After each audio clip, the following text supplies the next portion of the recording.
I'm Marissa Wallace. In today's video, I would like to discuss effective communication in leadership. Now, I have 4 main points, and those are the ability to adapt communication style, showing empathy, clarity when speaking, and receiving and implementing feedback. I chose this topic because I believe it is the key component to building exceptional teams and creating a positive atmosphere in the workplace. Every relationship we'll ever have starts with communication. From the moment you apply for a position, you begin communicating. You communicate that you are interested in the job. In the interview, you communicate your skills and interests. Your prospective boss will communicate what the job entails and what they expect. If the interview goes well and you do get the job, you will begin building relationships with your colleagues. All this through communication. Now, sometimes with communication, we need to adapt our communication style. Why is this important to do? Why should we want to adapt our communication style? Well, at times we may need to deal with different situations. For an example, an emotionally charged situation. Maybe we have a disgruntled employee that's upset about something. We would need to focus on validating feelings and not our own opinions. Maybe we're speaking to a group. We wouldn't want to speak to a group the same way we would speak to an individual, and vice versa. So we need to adjust our communication style to fit our audience. This means we would need to go out of our way to be respectful, professional, and clear.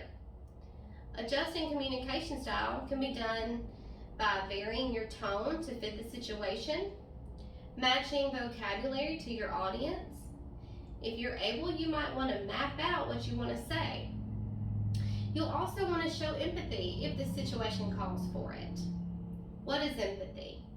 Empathy is the ability to understand and share the feelings of another person or even a group.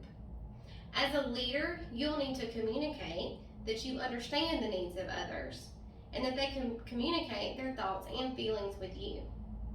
This type of communication creates trust between a leader and their followers.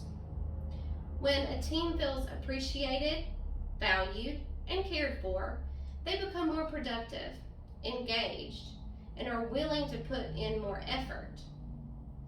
Empathy is an important part of effective communication in leadership because it nurtures a new generation of leaders. And as servant leaders, that should be our ultimate goal.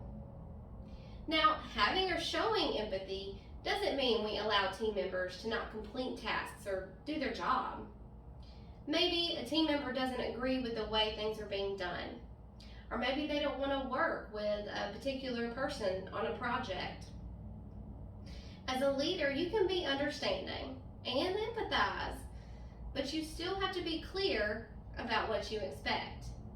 You must communicate with clarity in all situations when speaking with followers. Which brings me to my 3rd point, clarity when speaking. Clarity could be considered the most essential skill in communication to being a successful leader. Clarity requires preparation and deliberate effort so that you can inform your team members about instructions, ideas, and advice. With better understanding comes better results. Makes sense? Teams need to understand clearly the vision, the expected goal, and their expected contribution to reach that goal.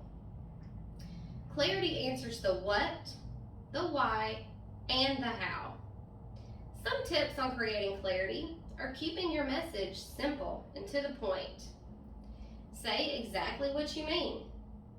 Avoid jargon and ask for playback. Asking for playback is very important. It lets you know if your message was understood. And this brings me to my last point, receiving and implementing feedback. And this might be the hardest skill to improve with effective communication and leadership. Now, we all enjoy positive feedback, We all love knowing that we've done a good job and getting a pat on the back. And while it is extremely important to let your team know that they're doing a good job, I want to focus more on receiving and implementing negative feedback, because that's really a struggle. If we're in a situation where we need to give negative feedback, we have to understand that as hard as it is to give that feedback, it's probably harder to receive it. It stings. And this is where we use the first 3 points: adjusting communication style. We might not be talking to the same person every time. We need to know the individuals, know how they'll react, know how we need to speak to them. We need to show empathy, understand that it is hard to receive negative feedback. And we'll have to speak clearly, use clarity, so that they completely understand the feedback that we're giving them and our suggestions on how to implement that feedback.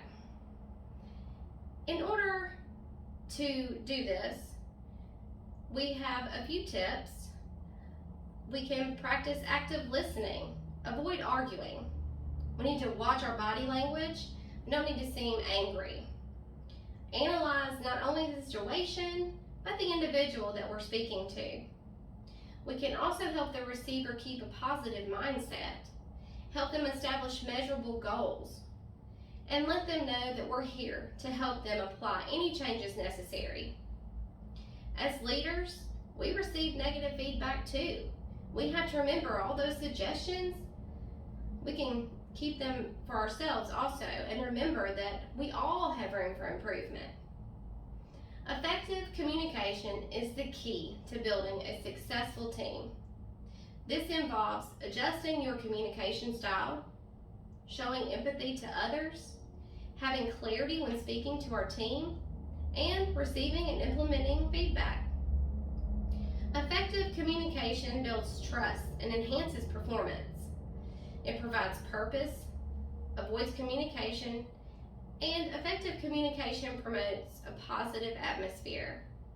As you embark on your journey in leadership, remember, effective communication in leadership is your key to success.